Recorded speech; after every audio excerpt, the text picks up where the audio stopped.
एक राजा था। वह अपने सैनिकों के साथ जंगल जा रहा था। जंगल बहुत घना था। जंगल में वे कई लोग कई सैनिकों के साथ वह शिकार कर रहा था। अचानक धीरे धीरे शाम होने लगी। तो क्या सोचने लगा कि अब तो वापस चला जाए। लेकिन इतना तेज़ बारिश हो रही थी उस समय कि वो घने जंगलों से बाहर नहीं निकल पाया और वह सैनिक भी इधर उधर चले गए। राजा घनघोर जंगल में अकेले टीले के पास बैठ गया। उसे बहुत तेज़ से भूख प्यास लग गई। शाम का समय था। तो उसने सोचा कि देखा तो 3 मित्र कहीं जा रहे थे। 3 मित्र थे, तीनों क्लोज फ्रेंड थे। तो वो कहीं जा रहे थे। तो उसकी नज़र उस पर पड़ी। तो उसने बुलाया और कहा कि तुम मेरे लिए मुझे बहुत भूख और प्यास लगी है, क्या आप मुझे थोड़ा भोजन और पानी दे सकते हो? तो उसने कहा क्यों नहीं। तो वो तीनों मित्र गए अपने घर और भोजन और पानी लेकर आया। तो वो राजा खा पी कर बहुत खुश हुआ। तो उसने कहा कि तुम्हें क्या चाहिए?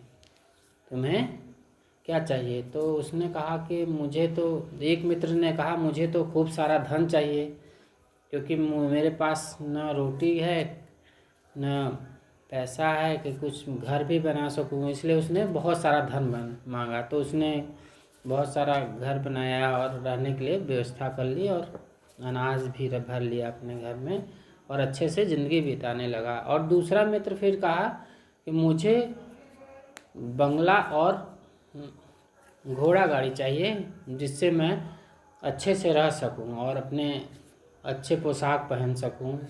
ये सब मांगा। और तीसरे मित्र ने कहा मुझे अच्छा शिक्षा प्रदान करिए, जिससे मैं पढ़ लिख कर कुछ बन सकूं, अपने देश की सेवा कर सकूं। तीसरा मित्र ने बोला। तो वह राजा सुनकर बहुत प्रभावित हुआ तीसरे मित्र की बात सुनकर। तो उसने कहा कि ठीक है। तो दोनों मित्र अपना लेकर पैसा और धन और गाड़ी बंगला लेके खुश हो गए। तीसरा मित्र खूब अच्छे से पढ़ाई किया, मेहनत किया और हर कक्षा में फर्स्ट आने लगा। और धीरे धीरे वह बड़ा होकर बहुत विद्वान बन गया और वह राजा के महल में मंत्री पद पे कार्य करने लगा।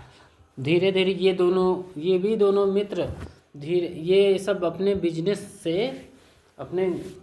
बिजनेस से इतना नुकसान हो गया कि इसका सारा धन नष्ट हो गया, पहले मित्र का, और दूसरे का भूकंप आने से उसके गाड़ी बंगला सारे खत्म हो गए। तब उन्होंने सोचा कि चलो हम अपने सबसे तीसरे मित्र के पास चलते हैं, उससे मिलते हैं।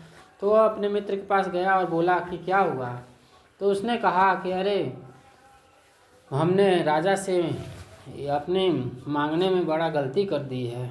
तो उसने समझाया कि देखो, धन तो एक बार आएगा और चला जाएगा, लेकिन जो शिक्षा होती है वो सदा के लिए होती है। इसलिए शिक्षित होना बहुत ज़रूरी है, विद्या अर्जित करना बहुत ज़रूरी है। विद्या से व्यक्ति धनवान बनता है, न कि धन से धनवान बनता है। धन्यवाद।